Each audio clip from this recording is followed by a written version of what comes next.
All right, traders, we're back. Check this out. The Aussie dollar. We have a very interesting story behind the Aussie dollar. I'm just going to dial back a little bit. I want to remind you how the technical picture had developed here and how we got involved and how everything started, right? So when price was still, well, it was basically coming off the higher section. That was last time, right? Last time when it was starting to descend, we've seen that head and shoulders pattern starting to form. That's how everything started for us. Because that head and shoulders pattern was also representing the end of a full upside move, right? We had an upside leg, downside one, another upside move, then the head and shoulders, right? So we were counting 3 moves here. And the head and shoulders pattern here was supposed to be the 4th leg. Only that it never broke. Remember, we had that neckline. We were waiting for price to break that neckline, hit that lower section, but it never did that. It never broke that neckline. Instead, it started to push upwards.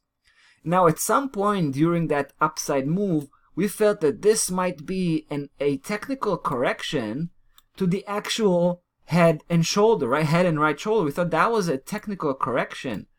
Now we came to realize that that's not the case. In fact, that head and shoulders pattern, that was a correction to the previous upside segment, which means that we're still in the same upside move, and it just happens to be a 3-segment move, but it's still the same move, right? So, you know, we had the first upside leg, second, and now this whole 3-segment move was the 3rd leg, and now we can expect a turnaround and price. We can expect price to come back toward the lower section, basically to build up the 4th leg.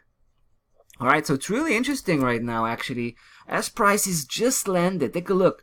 I mean, we only have one condition here, guys. This is coming from the watch list. This is probably our top favorite pending opportunity right now, and we only require one thing, guys.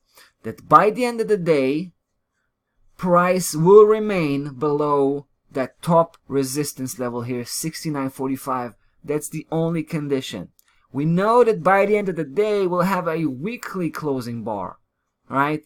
Which is why it's so important that we'll stay below 69.45. We think that's going to be the case. We think price is kind of, basically it's battling right now against that resistance level, kind of playing around that level, but eventually it will just leave probably a very small spike here, and will end up below 69.45. When that happens, first thing we're gonna do Monday morning is pull the trigger.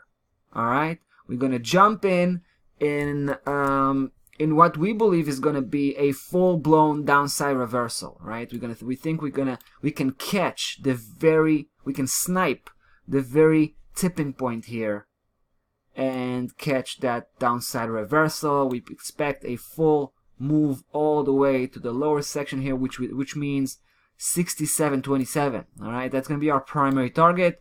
We can probably also mention 68.42 as a secondary target. All right, so guys, all eyes are on the Aussie dollar and we're waiting for the end of this trading session. That will give us, the reason to pull the trigger or not. We might just we might just have to wait with this and look for opportunities somewhere else. That's of course if price will be successful breaking through by the end of the day. All right, there you go. That's about that for today. Have a lovely weekend. We'll be back on Monday. Stay tuned.